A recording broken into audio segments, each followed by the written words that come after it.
You're listening to the Worldwide Sports Radio Network. This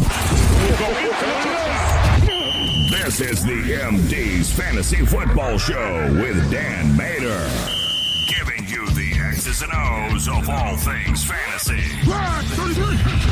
on the Worldwide Sports Radio Network. And welcome back, MD Nation, to the show.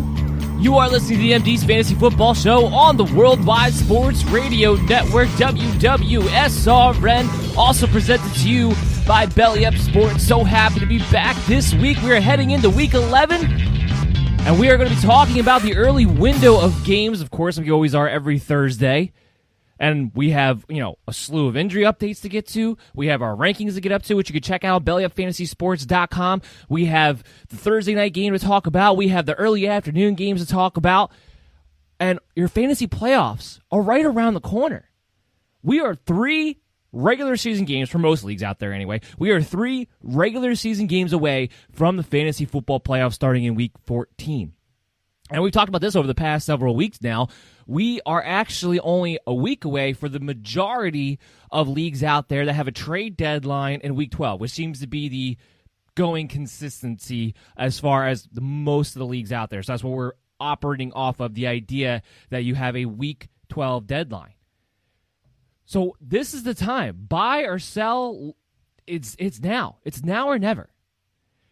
So we're going to talk about some guys that we have on the market that we think would be good buy lows, good sell highs type of players, getting ready for your playoffs as we go through these previews, as we go through what our fantasy expectations are going to be for this early window of games. First up, of course, we have the Arizona-Seattle game, and normally speaking, I actually start off these shows with a today in Corona, today in COVID cases. Other than, from what I can tell, the entire Raiders defense possibly being on the COVID list as of right now, there aren't too many fantasy implications when it comes to exactly what's going on with COVID for this week. Knock on wood, things could change tomorrow. It could screw everything up. We all know how this works now. But so far, knock on wood, so good for fantasy football purposes when it comes to COVID-19. So that's why we can kind of lead right into the Thursday night game tonight with Arizona and Seattle. And Arizona's side of the ball really should be pretty straightforward at this point. We know Kenyon Drake is going to start, so you play him as an RB2. We have him at running back 15 on the week. We know Kyler Murray's the QB1 because it's Seattle. And not only are they a horrible secondary in general, but they don't even have their 2 starting corners on top of it. So they're going to be even worse. They don't even know who their 4th starting corner is. They're trying to figure that out. Who's going to be that guy when they go to their dime packages, 6 defensive backs? Who is that going to be? They don't even know. Things are already ugly as it was. So I think they should all go without saying that, DeAndre Hopkins, wide receiver 1 this week. Big game last week. I know a lot of it, chunk of it, came on that crazy game-winning finish, which, can't hold on to that hoping again. But this is a guy who has one of the highest target shares in the entire NFL. And a great matchup, wide receiver 1 over everybody this week. And then after that is Christian Kirk. Christian Kirk, we like him a lot. I actually have him as a wide receiver 2 this week. Wide receiver 17. Other than last week, I think over the past, I want to say 5 games now, 4 of the last 5 games, he scored touchdowns. He's looked very good. He's still operating well ahead of Larry Fitzgerald as far as target share goes, snaps, routes run, all that. This is a good matchup for any perimeter wide receiver. So Christian Kirk, wide receiver 17, I would play him with some confidence this week. And even Chase Edmonds, I have his RB27. Now, the expected game script here that we're looking for is a shootout. I don't see any reason why it wouldn't be. We had a shootout the first time around. Both these defenses are subpar at best. That includes Arizona, even though they've been playing a little bit better recently. But this is nothing to be special about. These are offenses going for the jugular. I expect it to be aggressive from start to finish. And that's why all these guys can be fantasy relevant, including Chase Edmonds. We have an RB27. This is a guy that I think you can play as a flex option. Without a doubt. Now, as far as Seattle side goes, there's some injuries that we've been waiting for, right? It sounds like Tyler Lockett's going to play. Basing that on Pete Carroll, which I never feel good about doing. However, in his situation here, he came out right away and said that he is confident, fully expecting Tyler Lockett to play, with little doubt. I'll give him this credit. He at least came out and said that, Chris Carson, he practiced in limited. He hopes he could have him out there, but he even admitted that he just kind of got through the practice. We're not expecting to see Chris Carson. And we had just updated these rankings actually on BellyUpFantasySports.com. If you want to go ahead and check them out, they're pretty much up to date to this point. They'll be updated throughout the weekend. So we're operating as if Carson's not going to play this game, which means Carlos Hyde, practicing full, back from the hamstring issue. We do expect him to be the starting running back. We do expect him to get the majority of the work. And as a result, I have an RB25. So just sitting on the cusp between an RB2 and a high-end RB3. I think one of the big things about a Carlos Hyde in this situation is that you can play him with the confidence that he's going to get most of the receiving down work. Travis Homer's not going to play in this game. So Alex Collins, while some people are a little bit worried that he might get mixed in, he might get a few carries. He might. But I think you're going to be looking at a guy who's more there to spell a Carlos Hyde than to split the work with a Carlos Hyde. And when Hyde has given his opportunity so far this season, albeit it's been very few of them, he has been able to capitalize. He has been able to produce at a high level. And being that he's a full practice and he's good to go from his hamstring, I think he's going to be the bell cow. And Seattle knows that they have to get away from being so one-dimensional. While Russell Wilson is playing great, although we'll get into him a little bit in a second because there have been some concerns there, while the receivers have obviously been awesome, the fact that they've become so one-dimensional is the reason why they're on a little bit of a skid right now. Defenses are able to game plan a little bit more for Russell Wilson and take away some of the things that he wants to do, at least on a more consistent basis.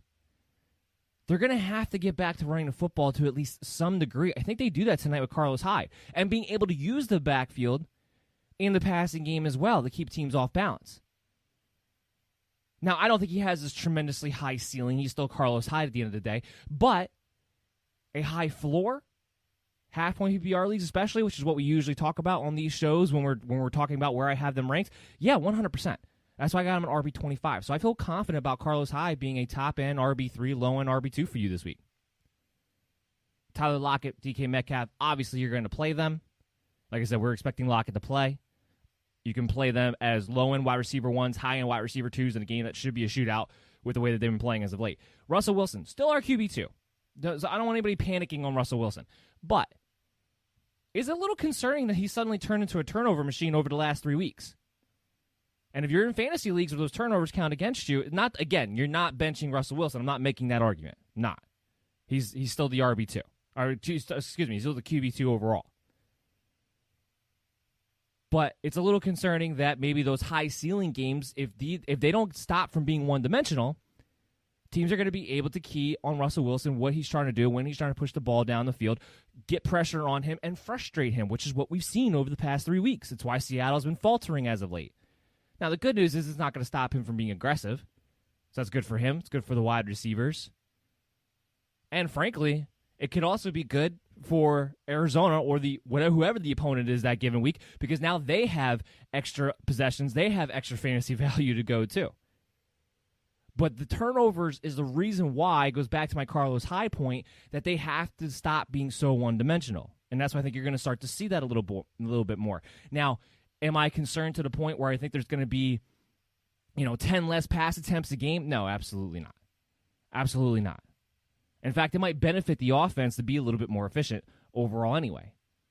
Because now we've seen DK Metcalf kind of get taken away from certain matchups over the past few weeks too. This is going to be a big one because last time Patrick Peterson took him away. Now, Tyler Lockett being a little bit banged up heading into this Thursday night game, I think there's a good chance that Russell Wilson's going to force the issue more so to DK Metcalf than he did the first time around. So I think you're going to be fine there. Point is, you're going to play all your fantasy guys that are relevant in this game. Should be one of the better Thursday games that we've had in a while. That's what I'm most excited about here. But I love pretty much everybody involved, including Carlos Hyde, can definitely play him with some confidence in this week. So there's not much more to go over in the Thursday night game, so let's move on to our early window of games on Sunday. Let's kick it off with the Philadelphia Eagles and the Cleveland Browns. What's on the Eagles side of the ball? Can they bounce back? Can they do what they are supposed to do? I think that's the big question. Carlos Wentz comes in as QB 15 for us on the week. The reason for that is I'm expecting high volume. Whether it be in the second half or whatever the case may be, I don't expect the Eagles to have tremendous success running the football. Cleveland's defense has been very good, and they've been getting stingier and stingier to the running back over the past month. Miles Sanders, I have him as an RB2. Obviously, you're still going to play him, but I don't have a high ceiling in my range of outcomes for a Miles Sanders this week. I just don't. Which leads me to believe Carson Wentz should have more pass attempts, should be coming back from behind, I believe, in the second half. So I think the volume's going to be there. I think there's a game in which you're going to see Carson Wentz use his legs quite a bit too, and that kind of also boosts his floor. So all of that is to say that he's somebody who's in the streaming territory. Still not my top 12 quarterbacks, still not necessarily QB1, but he's in the streaming territory due to all of those factors. Now, flip it on the other side. What's going on with the wide receivers? That's the big part we got to figure out. Travis Fulgham wasn't part of the game plan, and I was worried about Travis Fulgham a little bit with Alshon Jeffrey coming back because I wasn't sure exactly what the snap count, what the rotation was going to be. But that wasn't the reason Travis Fulgham wasn't involved. He just flat out wasn't involved. It wasn't because of Alshon Jeffrey. Alshon Jeffrey barely played. He wasn't targeted. So that concern not only rolls with me, because we still haven't really seen what that's going to be come to fruition just yet. Now we have to take in consideration, like, okay, well, what's going on with the Eagles' offense in general? You guys came out of the bye and looked more out of sorts with more guys back, more guys healthy than really almost any other point this season, with the exception of week 1, and even then. And yet, the offense looks more horrendous than it has at any point this season, in my opinion. Looked more out of sync than it has at any other point this season. We have Travis Fulgham ranked at wide receiver 21.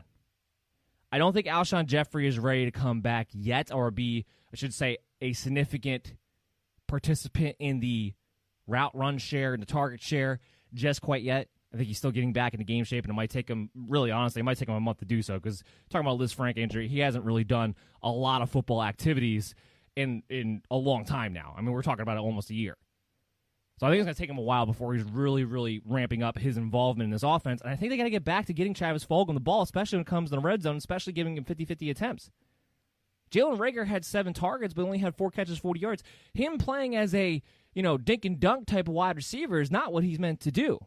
If you're going to get Jalen Reagor to do what you need him to do, which is to be the downfield threat, to be the big playmaker, to keep the defenses honest, to keep that safety backed up, well, you need to start using him in the role that you drafted him to be, which means using Travis Fulgham and Greg Ward and getting Miles Sanders involved in the short and intermediate part of the game and getting back to that. It's not a great matchup against Cleveland, especially in Cleveland. This is a good defense. And because they got Chubb back and they're leaning on the running game again, they're able to keep the ball out of the offense's hands. So the only wide receiver I'm going to touch is Fulgham, but even then, there's a new low floor risk that really comes with playing him. So you have to take that into consideration. He's going to be matched up on Denzel Ward most of this game. That's not going to change here either. We do have a wide receiver 21. I think you can play him. I think he'll definitely get more than just one target. And if the Eagles are smart, but again, that's the problem with fantasy football. There's logic, and then there's what the coaching staff will do. But if the Eagles are smart, Travis Fulgham, Jalen Reagor, Dallas Goedert, that's what they should be moving forward in their passing attack with, as they presumably wind up winning that horrible division. But there's still a wide range of outcomes. They still seem determined to get Alshon Jeffrey involved as he gets more back in the game shape. And that's something we're just going to have to watch moving forward. Makes the whole thing very, very ugly. Dallas Goedert, he's my tight end 7 because of talent. I believe in the talent. I believe in the targets that the Eagles show to the tight ends. I believe at the end of the day that will win out. But there's no telling here.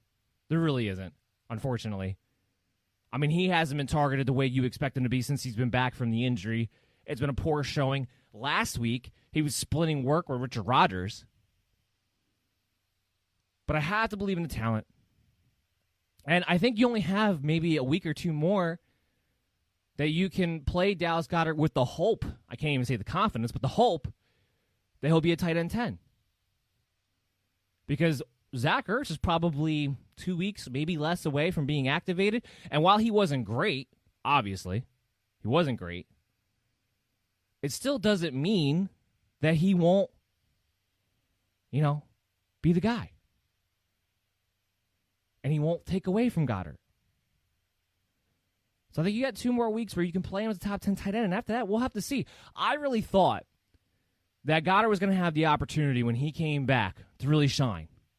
And to put it on the Eagles that, you know what, you could bring Zach Ertz back. That's fine. But I'm the lead guy. I thought he was going to do that. He hasn't. And if he continues to not, they're going to have no reason not to thrust Zach Ertz back into the number 1 tight end role and make this whole thing even more murky because no one's producing well.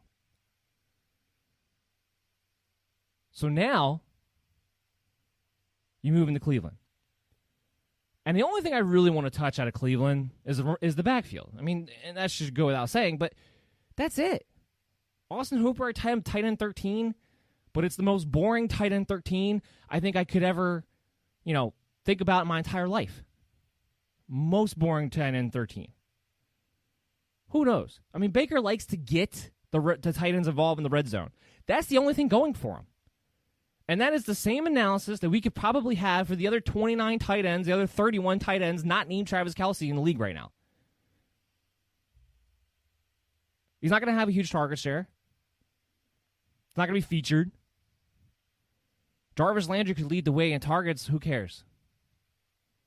Unless the Eagles were able to get up a lot in the beginning of this game, there's simply not enough pass attempts on this team, period, to get Jarvis Landry, who needs, I believe, double-digit targets, especially because he's just not 100% healthy, needs double-digit targets to turn in a wide receiver 3 performance.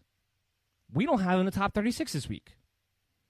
Eagles are not the easiest team to throw the ball on, especially since Jarvis Landry most likely, I mean, maybe it's Higgins because he lines up on the perimeter more times than not, but Jarvis Landry most likely will see his fair share of Darius Slay in this game.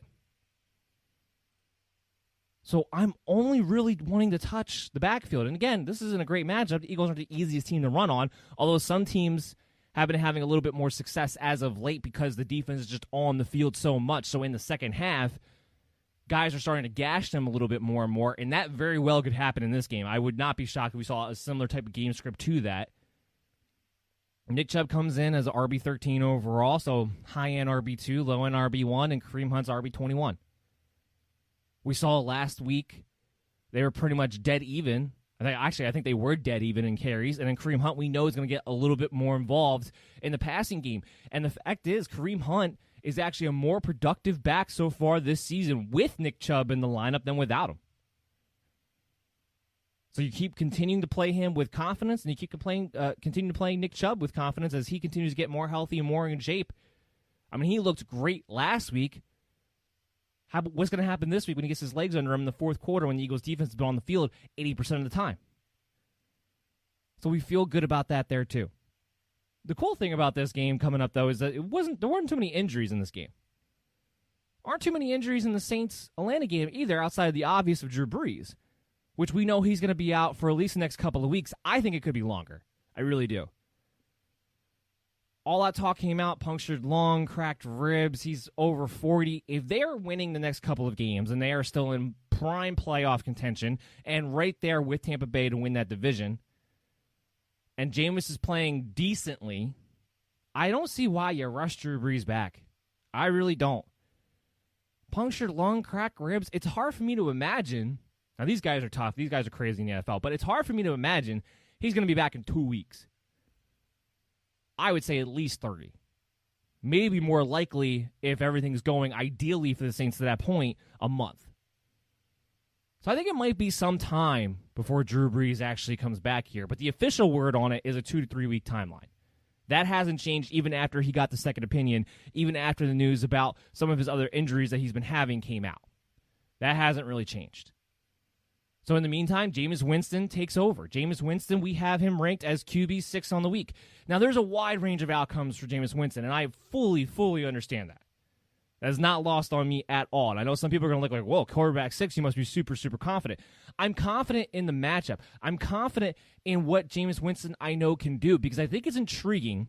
Let's just look at it from Jameis Winston's skill set for a second when it comes to this offense. I think it's intriguing that with a guy with a better arm who has guys like Michael Thomas who could actually maybe run further down the field a little bit more than what we're used to seeing, could actually be something.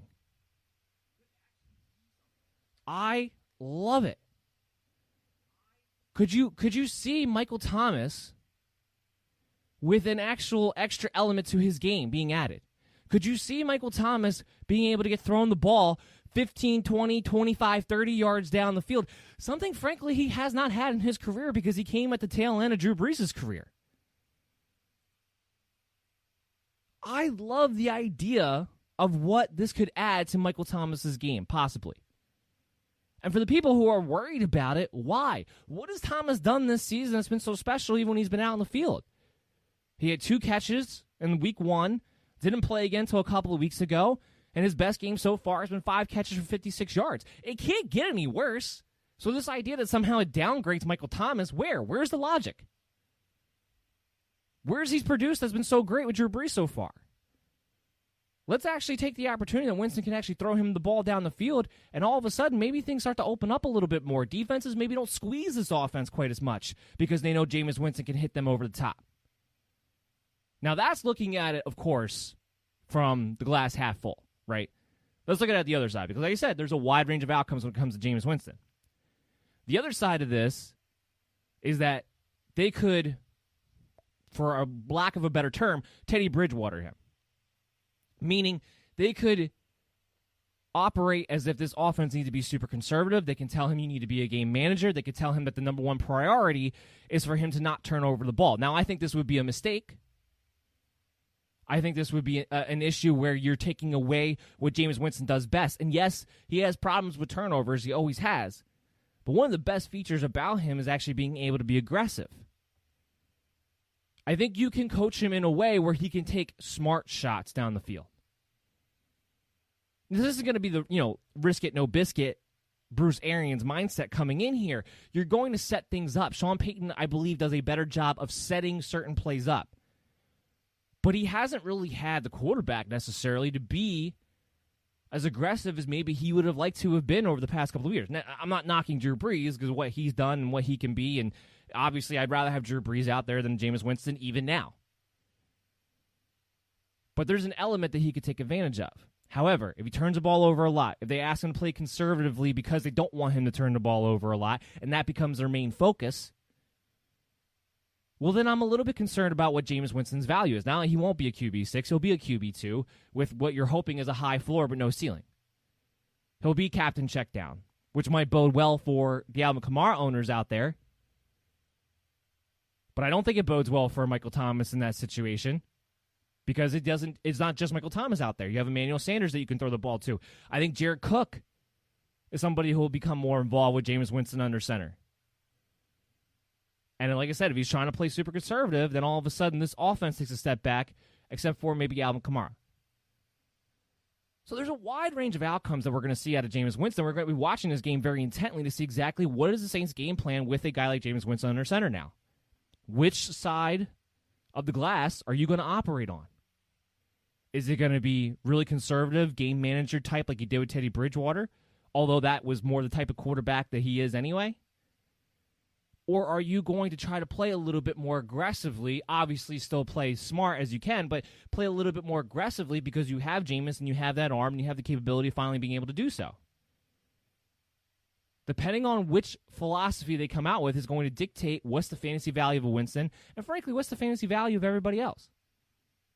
I'm operating on the idea that against the Atlanta Falcons, there's a chance this game could turn into a shootout, and as a result of that, they have to play a little bit more aggressive. Which lends me to Michael Thomas being wide receiver 10, so being a low-end wide receiver 1 for me this week. It lends to Alvin Kamara being the number 2 running back behind only Dalvin Cook this week. And as far as everybody being concerned, like, well, is this going to affect the targets of a Michael Thomas, of an Alvin Kamara? No. Jameis Winston knows who to get the ball to. That was never the issue. Mike Evans and Chris Godwin got plenty of targets. He knew who to get the ball to. In fact, I think the one thing that I feel pretty confident about, whether they play conservatively or whether they play aggressively, is Jared Cook. What this does for Jared Cook. I love it. Look, first of all, again, it can't get much worse than what it's been for Jared Cook over the past few weeks. But Jameis Winston, we remember Cameron Brate being involved. We remember O.J. Howard being involved. He throws touchdowns to the tight ends. And because of his bigger arm, I think Jared Cook will actually have more of an opportunity to be able to stretch the ball down the seam, which is what his main skill set is to begin with Jameis Winston under center. So I think the one player that I actually feel confident, whether they're conservative or not, that this does boost is Jared Cook. And that's why I have him as tight end 12 on the week, and I think he has higher upside than that. I would not be surprised at all if Jared Cook was able to catapult himself into the top 10, especially this week against Atlanta. So I like that play out of Jared Cook. If he's somebody who's been dropped because he's been dreadful over the past few weeks, this would be one of my top streamers at the tight end position this week.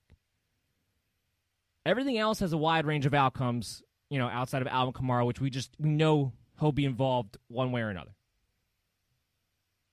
We didn't talk about Atlanta. Matt Ryan, QB 12, and he's just somebody who's always going to be a low-end QB 1.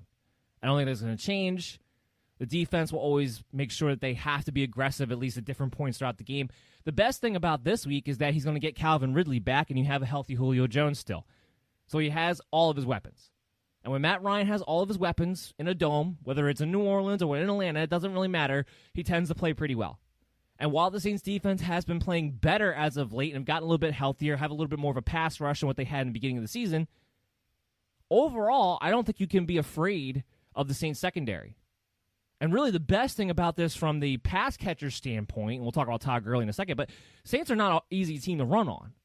And because they're not an easy team to run on, I think there's going to be more targets, more pass attempts for Matt Ryan, more targets for Julio, more targets for Calvin Ridley, and Hayden Hurst, who comes in at tight end 6 for us this week.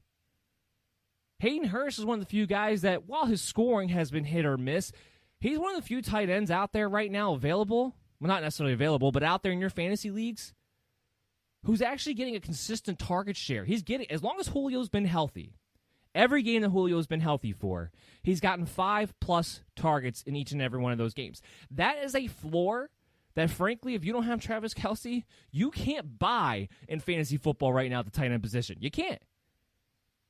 And if he scores a touchdown on top of it, then he's right up there with the top 3 guys. So Hayden Hurst, tight end 6, feel pretty good about that. I know the Saints haven't been the greatest, not a scary matchup, they haven't been the greatest matchup for tight ends, but it's just the flow of how the Atlanta offense has operated as long as certain guys are on the field. Now, with Todd Gurley, we still have him as an RB2. There's always the chance that they set him up with inside the 5 and he falls into the end zone because that's his superpower. That's what keeps giving him RB2 fantasy value every single year. Even though it doesn't look pretty, even though it's not efficient, he's able to continue to just fall into the end zone. And I don't think that's going to change anytime soon. So he comes into as RB17. There's not a high ceiling. If he doesn't score a touchdown, we all know what the low floor is. But at this point, I don't know if the matchup really matters as far as what Todd Gurley brings to the table. And this isn't a great one. But I don't think it really matters as far as what he brings to the table. Julio Jones, Calvin Ridley, high-end wide receiver 2s, low-end wide receiver 1s, high-end wide receiver 2s, Julio Jones, a wide receiver 1. He doesn't have the range of a wide receiver 2, but Calvin Ridley, wide receiver 1, wide receiver 2, based on the idea of it's his first game back. We'll see how sharp he is, see how in shape he is. But I think it was good that he was able to come back in after the bye. I'm not worried about his health. I'm not worried about him being limited as far as snap count goes at all. It's just being a little bit, having him ranked at wide receiver 13 this week is just being a little bit conservative, being that's his first game back coming off the injury, because typically speaking, you want to be a little bit more conservative when ranking these guys coming off of their injuries when they've missed a couple of weeks.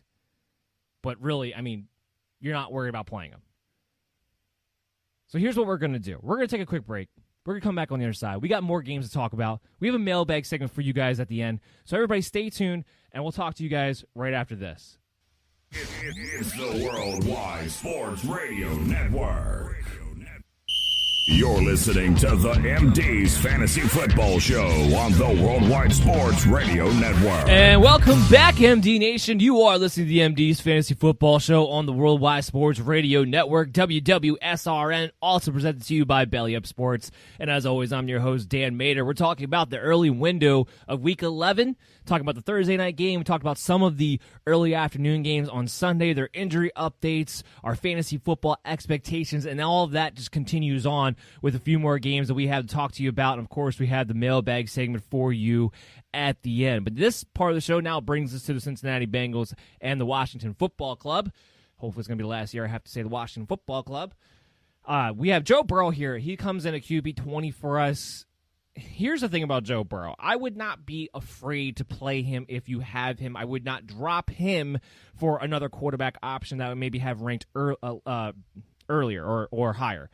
Look, with Joe Burrow, the difference between QB 20 and QB 10 for me this week was literally a point. That's how close it was with the quarterbacks. And it's been consistently that close a lot of weeks, but this week in particular had a lot of quarterbacks in the same tier, in the same range. So while Joe Burrow technically came out to be my QB 20, I have it within a point difference that he could just as easily be QB 10. That's why I'm not going to worry about it too much. Yes, Washington on paper, going into this matchup, when you look at it, they're not a great matchup on paper. But this isn't a defense that has been able to hold teams out of the end zone too much. They let up 23 points 2 weeks ago, 30 points last week. This isn't a defense that really scares me as far as the quarterback goes. We saw Alex Smith have a decent game last week too. Because Joe Burrow is going to have the volume, and we're going to get into Joe Mixon in a second. I don't think Joe Mixon is going to be out there for another week in a row. He's going to have a safe floor. Now, I think the only question really comes in, how high is that floor? Because one of the things that's nice about Joe Burrow is the fact that this is a guy who's not afraid to run. But he is going to be dealing with a little bit of a banged-up ankle issue. It's not going to keep him out of the game, but will it keep him from being as mobile as he wants to be or taking off and running as fluidly as he normally would be? It could lead to that. So you're going to be focused pretty much on his volume. But as long as Joe Mixon continues to miss, and again, I don't expect him to be out there again this week. He still wasn't practicing yesterday. There is a safe floor that comes with a Joe Burrow. I expect a better game out of him this week than Pittsburgh last week. Last week, I didn't want you to play him against Pittsburgh because I knew they were just going to dominate that terrible offensive line. And while Washington has a nice passing front, they're not anywhere near the defense that Pittsburgh is. He's going to have more opportunities to be able to throw the ball. And that also lends to guys like the wide receivers. Also lends to Higgins and Tyler Boyd. You're firing them up, I believe, as high-end wide receiver 3s, low-end wide receiver 2s. Pretty much staying in that same value in my book altogether. T. Higgins has been really great over the past couple of weeks. He's had a great floor. He's been going over 100 yards, has a touchdown. If he's not doing that, he's getting you 80 yards. There's just a really safe floor that comes to T. Higgins. Now, we haven't seen those big explosive games. We haven't seen him have that 150-yard, 2-touchdown signature breakout performance, and that could be coming soon. I don't think it comes in this matchup necessarily, but you play Tyler Boyd, you play T. Higgins with confidence, and I think you do that every single week. And they're the only two Cincinnati Bengal wide receivers that you're doing every single week, because as far as A.J. Green and on take go, they seem to be splitting on who that wide receiver 3 is within the team, and they're not being fantasy relevant as a result of that. The only other aspect about the Cincinnati Bengals talk about to get in a little bit more detail is the Joe Mixon situation. Didn't practice again yesterday. Zach Taylor continues to call him day-to-day, which is just a load of crap. He's been day-to-day since his injury took place. And we thought, okay, it makes some sense and maybe you wait until after the bye. And then he didn't practice last week. Now, at least last week, he was out there in the rehab field. He wasn't even out on the rehab field yesterday from what we understand. So I don't know what's going on with Joe Mixon. We still don't know. Again, it's another week that we still don't know exactly what the foot injury even was. We're still another weekend where we're getting conflicting reports on how he looks, what his demeanor is, what Zach Taylor is saying, and then what's actually happening, or I should say not happening, on the practice field. At this point, this smells really fishy to me. And we talked about, how trade deadlines are coming up. I think if you can still find somebody out there who does believe Joe Mixon's going to come back this season for the championship run, and you can get a high-end RB2, a low-end RB1, you can get some kind of similar value back in return for Joe Mixon, I'm pulling the trigger. I don't know that he comes back this year. I think there's a very good chance he doesn't come back this year. This feels all too familiar with the Cincinnati Bengals. This feels too much like A.J. Green last season for me. It just does. Now, like I talked about this, I believe, last week it was. Contractually speaking, it's not in the same situation, which is why last week I was maybe a little bit more optimistic that he's going to come back and play at some point this season. But because we're going another week with the same old story of he's day-to-day, but we all know not really, because clearly he still hasn't been on the practice field in a month now. Hasn't even been on the practice field. Still don't know anything. I don't know how you sit back and say, you know what? Joe Mixon's going to be back soon. Or at all this year. Because now I'm starting to think about this in the other lens, where it's, all right, you made a long-term contractual agreement to Joe Mixon to pretty much be the guy for this offense moving forward, to be the guy who's going to bring Joe Burrow along with him and add that running back dimension in there. You have some nice young pieces.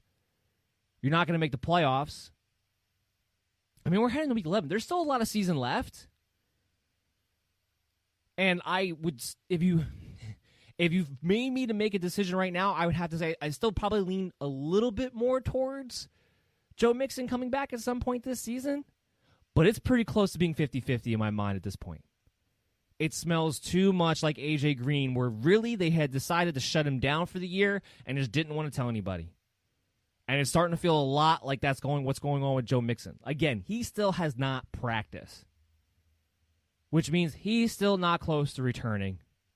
And I know yesterday was Wednesday, and we'll wait again today to find out what the practice report is, but I'm willing to bet it's going to be another week of Joe Mixon not on the practice field. And I think we're being flat out lied to. I don't think we know all the information. I just think there's a real shot here Joe Mixon doesn't come back at all this season. That's my warning to you guys out there in MD Nation. I could be dead wrong, but this is stacking up too much like the A.J. Green situation last year. And it's too much of a mystery around his injury. So again, if you're in a league where your trade deadline is next week, putting Joe Mixon out there, seeing what you can get for him, I think might be the smart move here. Especially if you don't have Giovanni Bernard. Now, if you have a Giovanni Bernard, it's a little bit different because you can keep holding out. And while Bernard is nowhere near the player of a Joe Mixon, he can at least continue to hold down the fort as a low-end RB2, a high-end flex play, whatever the case may be. He's not going to give you those RB1 weeks like a Joe Mixon would in some situations, but he can at least hold down the fort enough for you to keep the door open in case Mixon does come back again this season at some point. So I can see in that situation, you don't necessarily need to move on from a Joe Mixon if you want to hold out the hope that he'll come back for your championship run. But if you don't have Giovanni Bernard, I think you got to sell Mixon for what you can get because, one, who knows if he's back there for the playoffs? And two, if you've had Mixon with no Bernard this entire time, I'm willing to bet that you're probably in dire straits as far as what your odds are to make your fantasy playoffs. So I'm going to look elsewhere. I'm going to see what you can get. Put them out there. If you can, like I said, if you can get an RB2, if you can get a high-end RB1 or a low-end RB1 or something of similar value, I would maybe look to move on from Joe Mixon right now. It's just unfortunate. So let's move on the other side here. Let's move into Washington. Let's talk about Alex Smith. He's QB 18 for us. There's actually a pretty decent, again, I talked about it with Joe Burrow. The gap there between 10 and 20 is a point. There's a high floor right now with Alex Smith. They're letting him throw the ball a lot. They really are. And as long as he has a J.D. McKissick to dump it down to where he feels comfortable with, so he can get the ball out of his hands, he still has some happy feet. Obviously, it makes perfect sense why he wants to make sure he doesn't really get hit like that again. But as long as he has a McKissick to dump the ball down to, as long as he has Terry McLaurin to be able to zero in on, I think Alex Smith's going to continue to have a high floor. As crazy as this is. I mean, this Alex Smith story, as great of a story as it is, from a fantasy football perspective, is pretty much 2020 wrapped in a nice little wrap for you. It really is. Insane that we're talking about Alex Smith in Week 11 as a possible streaming quarterback and feeling good about his floor, Alex Smith, after what happened to him last year. Or 2 years ago now. It's insane. It's insane. But that is 2020 for you, basically. QB 18. If you're stuck in a bad situation and you don't have any quarterbacks to be able to stream, again, he has a decent floor heading into this matchup against a good matchup in the Cincinnati Bengals. J.D. McKissic comes in at RB35, a little bit lower than what we had him last week, having an RB2. This isn't a game where, like Detroit Lions, that I expect that Washington will have to come back from behind as much as they had to. I think both of these teams will go, pretty even toe for toe. I do think you're just going to see a decent amount of pass attempts, and I still think J.D. McKissic is a guy who can get you 7 to double-digit targets this week again, which is why I still have him as a solid RB3, as a solid flex play. But I don't know if he's getting you 15 targets like he did a week ago. I don't know if that's going to be the necessary game script heading into this week. So J.D. McKissic is somebody that you can play, but I wouldn't expect RB2 level play out of the way we did last week. And Antonio Gibson, that's kind of the reason why I don't have J.D. McKissic as high. Antonio Gibson, RB19. I think Washington will have more success running the football this week than they generally have. Now, I know Gibson had the 2 touchdowns last week, but from a yards and efficiency standpoint, it wasn't all that great. I think he'll have an easier time being able to run the football. That's why I also think that Washington will be able to control the ball a little bit more on offense, why we might not see as many pass attempts in the expected game script. But this is also a game that could go one way or the other for me. I could see it being more of a competitive 2017 type of game. I could also see this game being a shootout, because when you're talking about 2 terrible teams who do have playmakers on the offensive sides of the ball on both opponents, sometimes that can create for a bit of a sleeper shootout. This is a game that I would have as a sleeper shootout opportunity. So there is a wide range of outcomes. There are ceilings for these guys heading into this game. And that leaves me into Terry McLaurin, who obviously you're playing, but this week, against this team and the Bengals, wide receiver 3. His targets have been there. Frankly, Alex Smith has been playing better than any quarterback Washington has had this season, than Kyle Allen, than Dwayne Haskins. He's even been, especially last week, he was actually comfortable enough pushing the ball down the field a little bit more than we're used to Terry McLaurin in particular. Wide receiver 3 for me on this week. I mean, he is a great wide receiver. If he has a quarterback who can actually hit him accurately and consistently, I think 100 yards and a touchdown is a near every week possibility now with Alex Smith at quarterback for Terry McLaurin, especially in matchups like this against Cincinnati Bengals. It's crazy. But it's true. The other guy I want to add in here, somebody who I'm not a big fan of, haven't been all season, really never have at any point, because he is a journeyman, and he's a journeyman for a reason. But given the tight end landscape, given how bad the Bengals are against tight ends in general, Logan Thomas is a tight end 1, not tight end 1 overall, but he is a tight end 1 for us this week. He is a top 10 play. He's in my top 5 this week. And you can look at it from 2 sides. You can look at it as, on one hand, that's just how bad the tight end landscape is, that a guy like Logan Thomas can be a top 5 tight end without too much of an argument, I think, really from anybody. Or you can look at the other side where Alex Smith is targeting the tight ends a little bit more. It's literally Terry McLaurin, tight end, running back. That's the spread with Alex Smith. The quarterback play is a little bit better. He'll look for the tight end in the red zone, and it's a great matchup. Top 5 tight end this week. Not going to happen too often, because I'm not a big fan of his.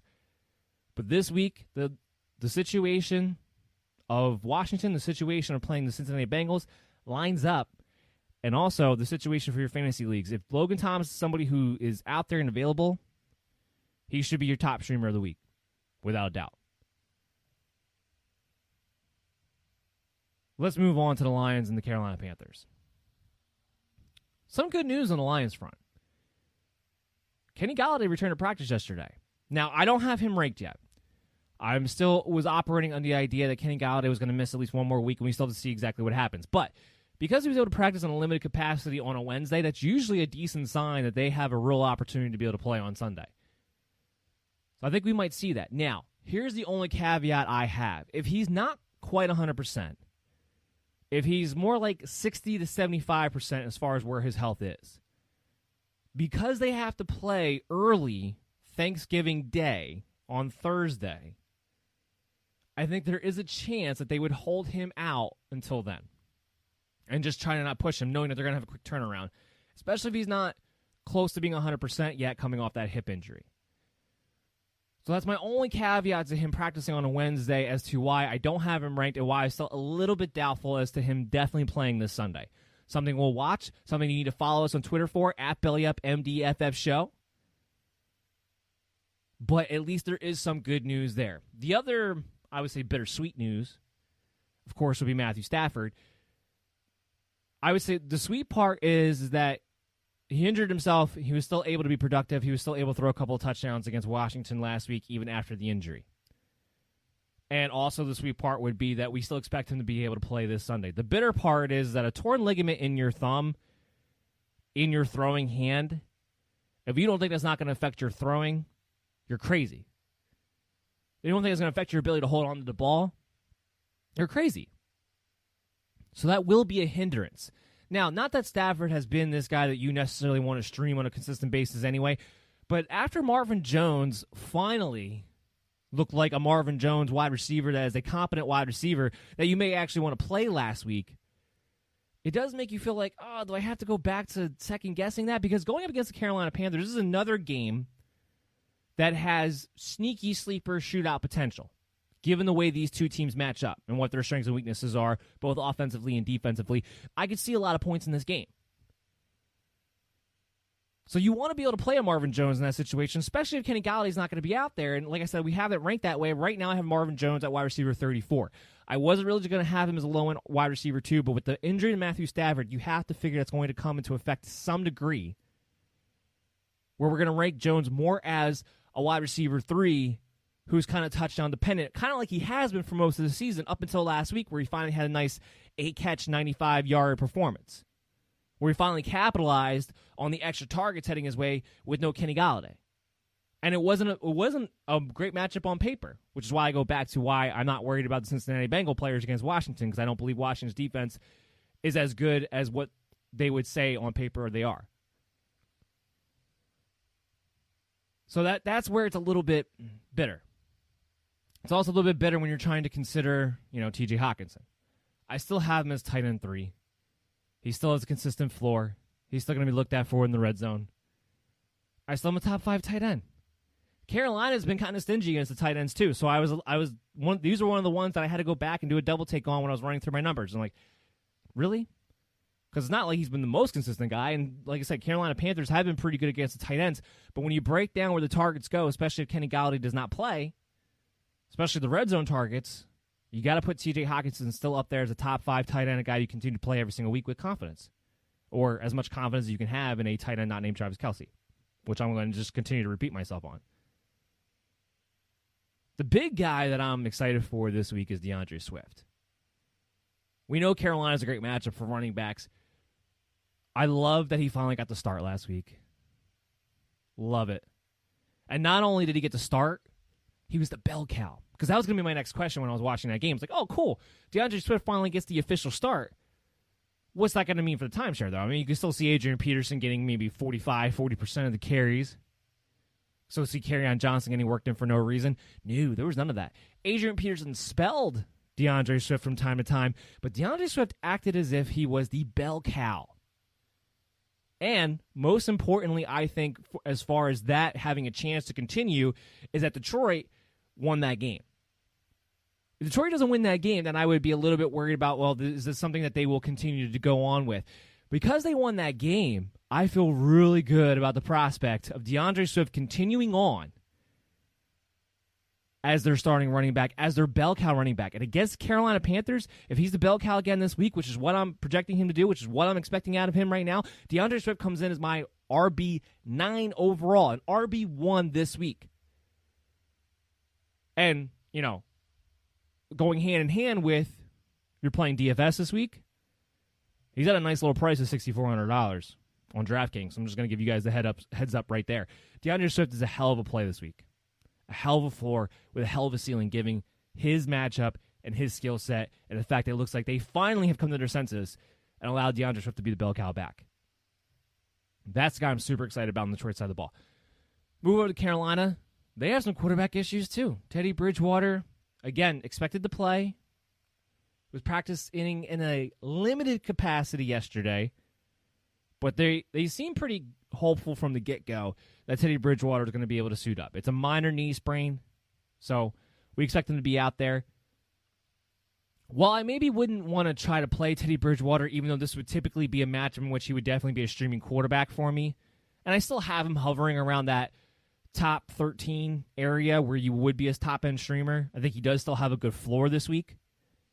Because of the knee issue, you might want to look elsewhere for other guys if you're looking for more of a ceiling play. Like I said, I still think he has a nice floor because Detroit. That's the big thing here. It's still Detroit. You still don't have Christian McCaffrey, so even though Mike Davis might have a easier time running the football than he has over the past few weeks, you're still going to be leaning more, I think, on the passing game and to move the ball than anything else. So he still has a nice floor, but I would question what his ceiling would be if his knee is not quite right. He might be a little extra conservative, even more so than what he normally is. Might get the ball out of his hands a little bit quicker, even more so than he normally does, which means shorter throws. Shorter throws to Mike Davis, to Robbie Anderson, to DJ Moore, to Curtis Samuel. Just shorter throws in general, which just limits his ceiling. Just limits his ceiling at this point. Still has a nice floor. If you have to go to Teddy Bridgewater, though, I think you could do worse. But as more to say about Robbie Anderson, wide receiver 15 for us this week. DJ Moore, wide receiver 26 for us this week. Even Curtis Samuel is wide receiver 44, so he's hovering between that wide receiver 3, wide receiver 4 flex territory. It's Detroit. Everyone's playable. Like I said, and as long as Teddy Bridgewater is able to be out there, well, you don't have to worry about that significant downgrade that would come if it was the backup quarterback, if it was P.J. Walker. Everyone will still be able to get the ball like they need to produce. And because these are all guys who can do something after the catch, Robbie Anderson, DJ Moore, Curtis Samuel, you don't necessarily need them to get targeted deep in a matchup against Detroit for them to still give you the fantasy value that you've come to expect out of them over the past few weeks. So that's where Teddy Bridgewater making sure that he at least plays is still critical. Mike Davis, we have him in RB11, so we have him as a low-end RB1. We'll know he gets the volume. And like I said, the one thing that while Mike Davis has been seemingly running on fumes over the past few weeks, or at least has been decreasing and decreasing and decreasing as far as his efficiency goes, and this idea, that's the one thing I am happy about, is that finally people are moving off this idea that Mike Davis should be involved while Christian McCaffrey's out there in the field, because that was absolutely ridiculous. So people are kind of moving off of that a little bit. But this is a matchup where he should be able to get back to running the ball, at least with a little bit more efficiency, because he has had some tough matchups over the past few weeks as well. So I think there is a high floor that you can expect as far as what his carries, what his rushing yards are going to be, and, of course, he's going to implement that with his receiving ability. He's going to boost that with his receiving ability. So all that to say is that while Davis maybe still doesn't have the highest of ceilings, his floor should still put him right at that low-end RB1, high-end RB2 going into this week. So you're going to feel pretty confident there. The update news that we have for you on Christian McCaffrey right now is that, one, obviously, we know he's not going to play this week. I do not believe for a second he's going to play Week 12. I don't see it. Their bye is Week 13. If Christian McCaffrey has a shoulder issue where it's largely pain tolerance issue with a chance of re-injury, and it's Christian McCaffrey, why on earth would you push him when you have a bye Week 13? Carolina's still in a position where they could possibly get a wild card. They could still possibly make the playoffs. You don't want to ruin that by losing Christian McCaffrey for the rest of the season because you rushed him back. I do not believe he comes back in Week 12. I think the earliest we see Christian McCaffrey is Week 14. Now, let's throw that into your fantasy lineups. Let's throw that into your fantasy football situations and talk about what that means. Basically, what that means is that unless you are in position where you feel pretty confident that you're definitely going to make the playoffs over the next 3 games, due to your record being 6-3 or 7-3, whatever the case may be, if you feel like you're in a position where you're going to make the playoffs, then you can hold Christian McCaffrey for your championship run, because I do think he will be back this season. I think he'll be back Week 14. If you're not, you have to sell him, because you're not going to get him back before the playoffs. You have to sell him if you are dying, if you are fighting for the chance to even get to the playoffs. You have to sell him. I mean, you have to sell him for anything useful that you can actually get over the next 3 weeks. Period. So, depending on what situation you're in, Christian McCaffrey's either a stash or you sell him for what you can get right now. Sell him for something useful. Sell him for something that'll help you get in the playoffs, because he's not coming back to that first round. I'm telling you that right now. He's not coming back next week. And you won't have him for Week 13 regardless. So that's one of the guys we're talking about. If you saw that trade deadline coming up in Week 12, pull the trigger while you have the chance. Let's move in to the Pittsburgh game, to the Jacksonville game. Let's start off with the easy part of Pittsburgh. The easy part is Big Ben, top 10 quarterback. Not surprising at Jacksonville. Easy part is all three wide receivers, Juju Smith-Schuster, Deontay Johnson, Chase Claypool, all must-starts at the wide receiver position. I have them all as wide receiver twos. All three of them are wide receiver twos for me this week. Here's the tricky part, James Conner. James Conner should, against Jacksonville, with the scoring opportunities that this offense has, should be considered a low-end RB1. Unfortunately, you have to play him as an RB2, and based on what he's done the past couple of weeks, I think you have to hope that his ceiling is RB2. It should be an easy matchup on paper. The problem has, and everyone wants to crap on James Conner, and I don't know why, but everyone seems to.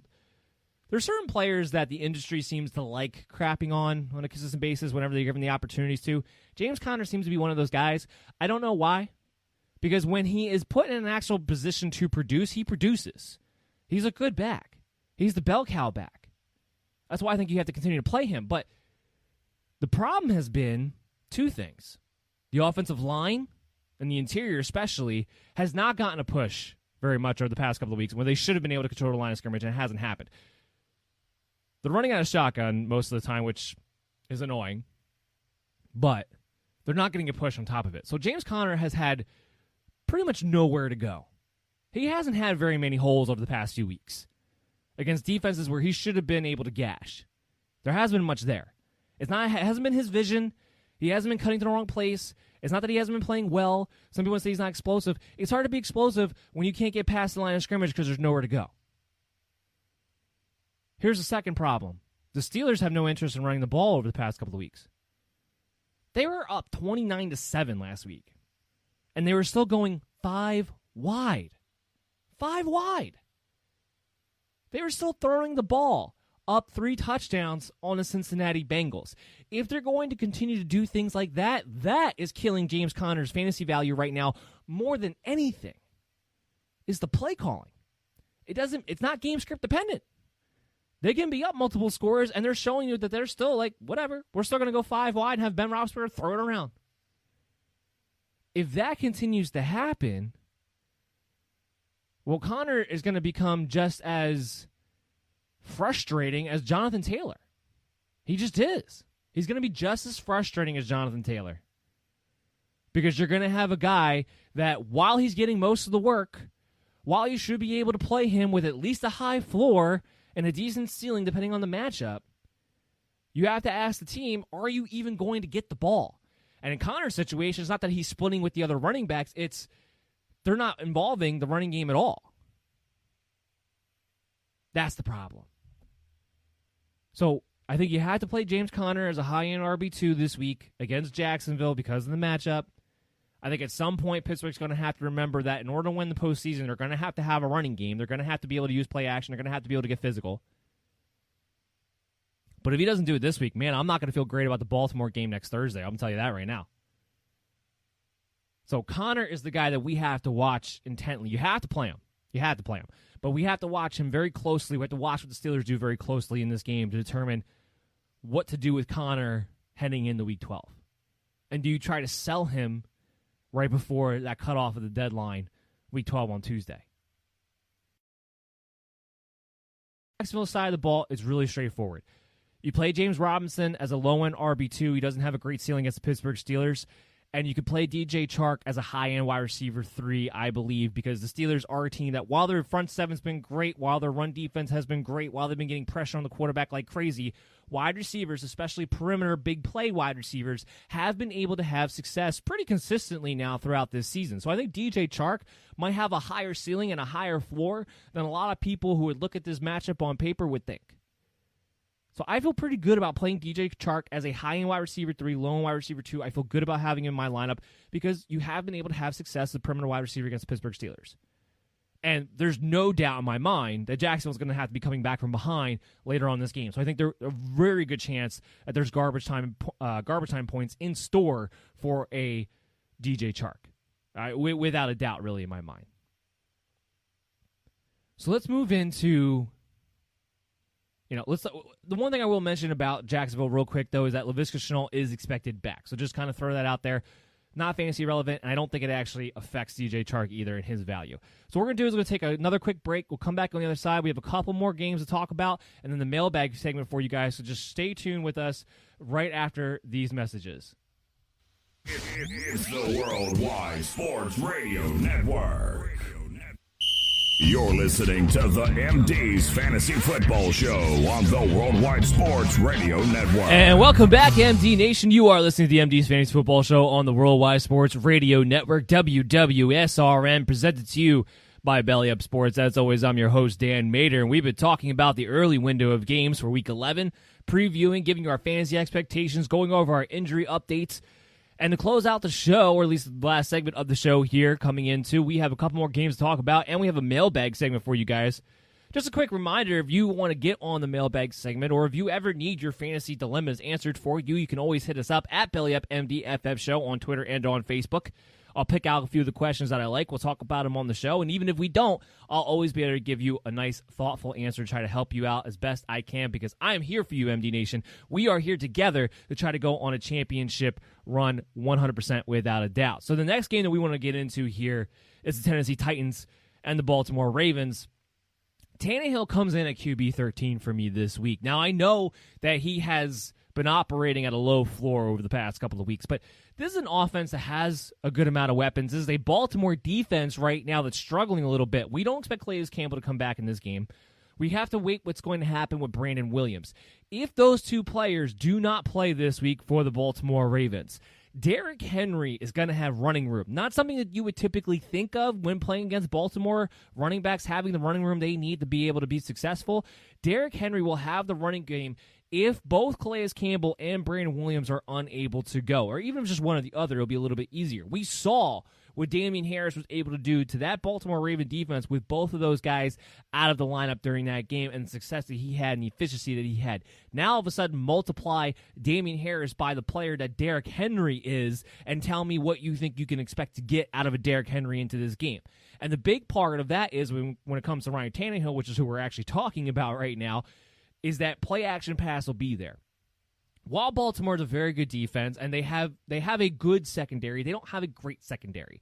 They still have a secondary that you can beat deep, especially if you've got a player like an A.J. Brown. If play-action pass is available to Ryan Tannehill, the way that I suspect that it might be, given the Ravens' issues at the defensive front with no Williams, with Calais Campbell, I think there's a really good chance that you could see Ryan Tannehill in a matchup that nobody would really expect him to kind of get back a little bit closer to that low-end QB1 territory that we had started to kind of get used to him being at, that we started kind of expecting him to be at.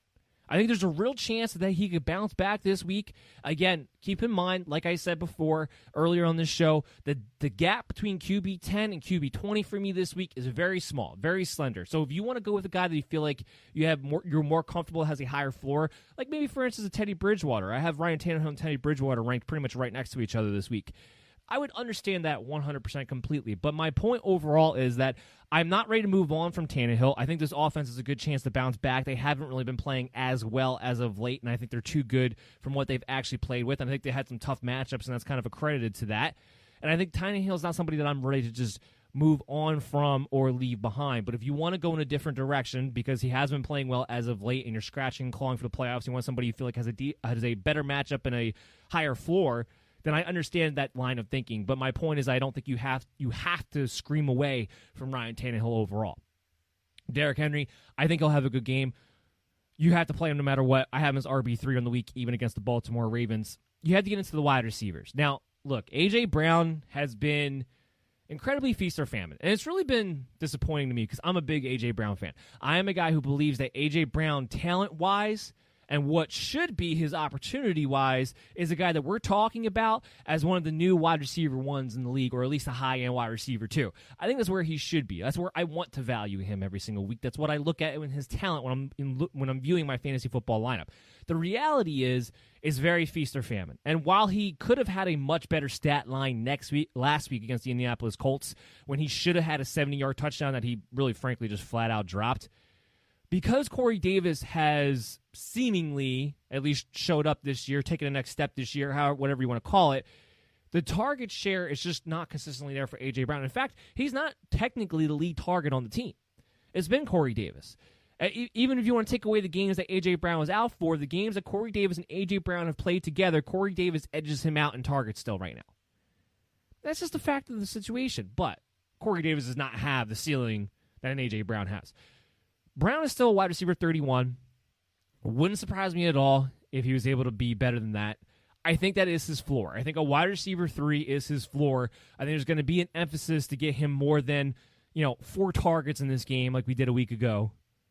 They know that they need him offensively to be as good as they can be. So I do believe A.J. Brown has a good chance. Plus, with Brown, it only takes one play. So I'm going to play him. Does he have a little bit of a lower floor than I would necessarily like him to have or expect him to have this week against Baltimore? Yeah, because it could turn. This game also has, 17-14 written all over it as a possibility in its outcomes as well. So that's just something you have to take in consideration. But A.J. Brown is somebody that I still feel pretty confident in moving forward, and will get back to being more of a high-end wide receiver, too, that he should be, especially once they get out of this stretch of games where they're playing some of these tougher defenses. They got to play the Colts again next week. But once they get out of that, the schedule does lighten up again for the Tennessee Titans. So long-term, I'm not worried about A.J. Brown. Corey Davis this week comes in at wide receiver 4 for us, wide receiver 46. I'm only playing him if I just need somebody that I think can get me 5 catches for 60-plus yards. Because that's about the stat line I think you're looking at in this typical matchup. You're just looking for somebody who can get you that kind of a floor because you just don't have a lot of better options. I think you can go with them there. But there should be guys in that similar range that have a hell of a higher ceiling that I think you can go with that would be better options this week. So I'm kind of staying away from Corey Davis. I can all help it. Here's the real headache of this team, Jonnu Smith. So he got a rushing touchdown last week. As a result of that, as far as tight ends go, it kind of offered you some value at the tight end position. Wasn't involved in the passing game at all. And is somebody who, over the last month or so, has only really averaged 2 targets a game. And yet, against the Baltimore Ravens of all teams, he still winds up being my tight end 10 when I go through all these numbers and all these rankings. It's just it's a nightmare. It's an absolute nightmare. The fact is he has talent. It's an offense, in theory at least, that likes to throw the ball to the tight end. I think you kind of have to stick with him. You're not going to. What better option are you going to have? Jimmy Graham, who we thought was a decent option last week, wound up goosing you anyway. He's on bye. These are the tight ends in that range. We talked about Logan Thomas being a top 5 tight end this week. That's just where we're at. So if you have Jonnu Smith, I doubt you have a better option available to you. So I'm going to stick with him. He's going to be a top 10 tight end, maybe, or at least I have him ranked that way. And you kind of just have to close your eyes and pray, basically, when it comes to the tight end position. Jonnu Smith falls into that line. At least he's a talented guy. You knew that on the field. So if he does get an opportunity, he'll at least have the talent to take advantage of that opportunity to execute. So let's move into Baltimore. At this point, Baltimore there's only 2 players that I actually want to play for Baltimore. I'll still play Lamar Jackson as a top 10 quarterback this week against Tennessee Titans because that defense is not very good. And while he hasn't really been a top 12 quarterback, there's at least still a high floor because unfortunately, when you really break it down, Lamar Jackson is Cam Newton. You're just hoping he gives you enough rushing production to give you a good enough floor for your fantasy football purposes. If he gives you something in the passing game, great. But right now, I don't know if there's a difference between a Lamar Jackson and a Cam Newton. I don't know if there is one. But that's still somebody who's hovering around top 10 quarterback position. And in this match against Tennessee Titans, where there should be at least some passing lanes available, then Lamar Jackson, QB7, top 10 quarterback for us on the week. You just play him in your lineups. Mark Andrews is the other guy that I'm fine with. Again, the tight end situation, he has talent. The one thing I did like last week is that they finally made at least an emphasis to get him the ball. Didn't make an emphasis to get Marquise Brown the ball. We'll talk about it in a second. But they did make an emphasis to get Mark Andrews the ball at the very least. Had 7 targets, 61 yards. But like I keep saying, it's just a matter of time before Mark Andrews starts getting back into the red zone again. It's a good opportunity for him this week against Tennessee Titans. He comes in at tight end 4 for us overall, top 5 tight end. I think you have to just continue to play him in your lineups and just keep waiting for him to get back into the end zone because it's going to come. It is going to come. I feel pretty confident about that, especially at tight end position. I'll take somebody with that kind of talent right now over anything. Outside of that, Marquise Brown, I have him ranked at wide receiver 24. I have him as a wide receiver 2 because Tennessee has been absolutely horrendous against the corners, because this is a matchup that if he's ever going to get a big play this year, this is as good of a matchup as it will be for him to be able to do that. They bite on everything as far as play action goes. But we're going to talk about Marquise Brown and the fact that there's not a single running back against Tennessee Titans this week on the Baltimore Ravens that I want to play for fantasy football boys. And we're going to mold it into this take, which is Greg Roman. Can someone just punch Greg Roman in the face at this point? I mean, seriously, what are you doing? With the vanilla offense, with the obvious predictable formations and what you're going to be running out of them, you now have multiple players having to pretty much make the point to come out in public and say, this isn't working from a schematic standpoint, and you guys aren't adjusting. We've seen this from Greg Roman time and time and time again. He'll have success that first or second year he's the offensive coordinator for the team, whether it was the 49ers, the Buffalo Bills, Baltimore Ravens last year. And then that second and third year, he becomes predictable. He becomes cute. He never gets in the rhythm. He gets simplified somehow. Usually you're supposed to expand. He gets simplified. And as a result of that, everyone on the Baltimore Ravens are floundering, aren't succeeding, or disappointing. I don't put it on Lamar. I don't put it on the offensive line injuries. I don't put it on any of the running backs. I put this, at least 90% of it, squarely on the shoulders of Greg Roman and getting away from what they did last year. With the lack of pre-motion, with the lack of different formations, and being unpredictable out of those formations. I can tell what they're going to run as soon as they line up. If they have 3 backs in the backfield, it's a triple option play. If they have 2 backs in the backfield with 2 tight ends, it's a play action play to Marquise Brown and to Mark Andrews. That's the offense. Because of the backfield, because you have to rotate all 3 guys, nobody gets in rhythm. Nobody. Take out Gus Edwards. You want him to come in when you're beating up on teams. You want him to come in on maybe certain goal line and 1 situations, fine. This team should be revolving around J.K. Dobbins and Mark Ingram and allowing those guys to get enough touches to get in a rhythm, because you can run and pass with both of those guys and make you less predictable with your play calling if both of them are on the field. Do something. But unless the Ravens do a 180, unless Greg Roman specifically does a 180, it's not going to get better. So Marquise Brown, wide receiver 24, because it's Tennessee, because he just needs 1 play, because Tennessee has been giving up that 1 play. But there aren't going to be too many games left that Marquise Brown is even going to be my top wide receiver 36 and even a playing option pretty soon. It's unfortunate, but that's where we are with the Ravens. And like I said, I put this 90% on Greg Roman's shoulders because the play calling, what I'm seeing is horrendous. They don't look like they're game planning for their opponent at all. That Patriots game was a prime example of what it's been this season for the Baltimore Ravens. They didn't go in with a plan of attack of how you got to beat up the Patriots. No. They went in there with like, oh, let's just keep everything within 5 yards of the line of scrimmage. Make it easy on everybody. It's ridiculous. It really is. And I put it on Greg Roman's shoulders. It's not on Lamar. It's not on the offensive line. It's not on the running backs. It's on Greg Roman. We'll flip it over. We'll go to the next game, actually, talk about the Patriots and Houston Texans.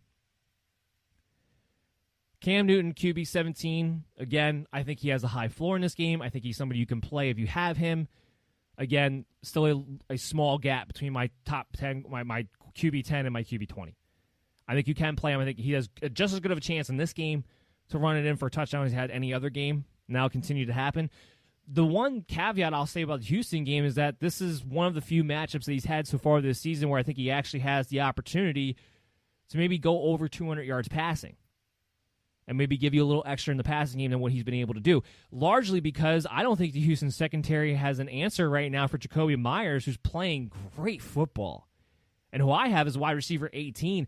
I am very confident playing Jacoby Myers as a wide receiver 2 this week. And a little fun fact for you, if you're playing DraftKings, He is as cheap and as much of a bargain as it comes for a guy who's probably going to continue getting double-digit targets in this game.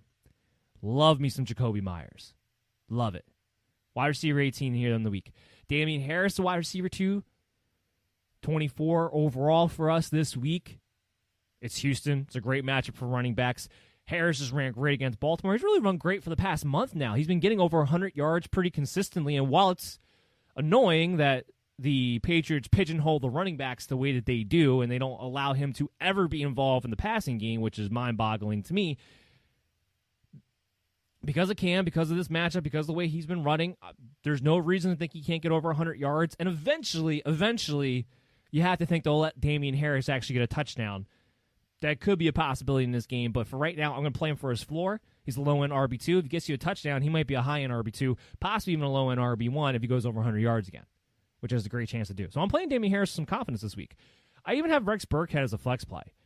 Because he's been getting involved in the passing game, because he's playing well ahead of James White consistently now over the past couple of weeks, and because they utilize him around the red zone too, Rex Burkhead, I think, is somebody that if you're in dire straits at the running back position, you can play him as an RB3, you can play him as a possible flex play, and you should be able to get at least some production out of him with the possibility of touchdowns because of all the Patriot players, especially in the backfield, he's gotten touchdowns more consistently than anybody else. So he's somebody that I will contemplate there. I would definitely like to have a better option. I would definitely like to have somebody with a better ceiling and a better, floor. But he is a top 36 option for us this week. Edelman is actually nearing a return. It's not going to be this week, but he might be getting activated off the IR soon. I'm a little surprised at that. I didn't think they're going to bother. I really did not think they were going to bother bringing him back at all this season. But now the Patriots won against the Ravens and they won last week against the Jets, they're kind of in a situation where they might be able to be in play for that extra wild card spot. This is actually a team that might find their way back into the playoff hunt. And I think that might be the only reason why that they're entertaining the idea of bringing Julian Edelman back. So we'll wait to see what that does. Now, as far as Edelman goes, that doesn't make him fantasy relevant. I'm not rushing out to stash him or pick him up or anything. What it would do, though, unfortunately, especially the way he's been playing as of late, it would hurt the value of a Jakobi Meyers. It would bring down the floor that he has in practice or that he has in targets. So that's the part where it's a little tough for me. But we'll keep our eyes on that from now until Julian Edelman comes back. Jakobi Meyers is probably as safe of a wide receiver, too, as they come right now with the way Cam Newton's been targeting him. On the Houston side of the ball, Deshaun Watson comes in at QB 14. We don't know yet if Stephon Gilmore is going to be able to play in this game, but if he is, it will take away Will Fuller to some degree. However, given that Houston seemingly can't run the ball no matter what the matchup is, and this should be a decent matchup against the Patriots for Duke Johnson, but because they refuse to throw the ball to the running back, because they will not run the ball consistently, there's going to be more volume for Deshaun Watson in this game. I do think this will be a little bit more of a back-and-forth game. It's in Houston, which allows them to be a little bit better. And like I said, if Stephon Gilmore does not play, I think you have a nice little floor there. I think you continue to play Deshaun Watson as a QB1 if you have him. I'm not dropping him to play somebody else. But Patriots have been they've been hard to predict. There's been games in this situation where they've taken away the quarterback position. There's been games where they have made him have a low floor. So there is a floor situation here for Deshaun Watson. Again, depending if Stephon Gilmore plays, depending how the Patriots game plan for this one.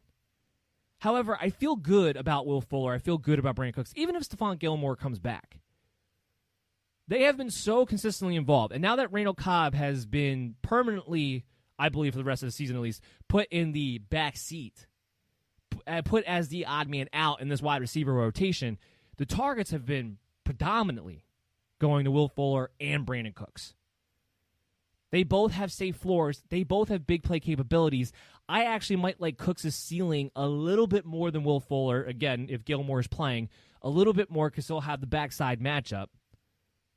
And he does line up in the slot quite a bit, too. He's been kind of rotating in there. It's a big reason why Randall Cobb's kind of fallen to the wayside because they've been moving Brandon Cooks around a little bit more over the past few weeks. And you can attack the Patriots from the slot wide receiver position relatively effectively. So I think both of these guys are high-end wide receiver 2 plays. I feel pretty good about Will Fuller and Brandon Cooks in this game.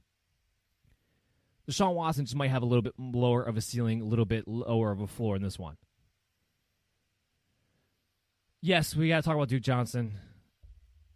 He has to be ranked as a high-end RB2. And he has to be played. He has to be in your lineups. He has to play. But there is a low floor that comes with him. The fact that they only targeted him once, again, this is another situation where it's just, logically speaking, makes no sense. I can't understand what they're doing. Duke Johnson's best skill set as a running back is what he can provide you in the receiving game. But this doesn't just start with Duke Johnson. This has been an issue all season long with David Johnson, where they haven't gotten him consistently enough involved in the passing game either. So this is a team issue. This is either, I don't know whether it's a Deshaun Watson issue. I don't know if it's an offensive game plan issue. I lean towards it actually being more of a Deshaun Watson issue because he really has never been a guy to dump the ball off to the running back. That was one of my big gripes with Lamar Miller, is that I couldn't understand why he was never involved in the passing game.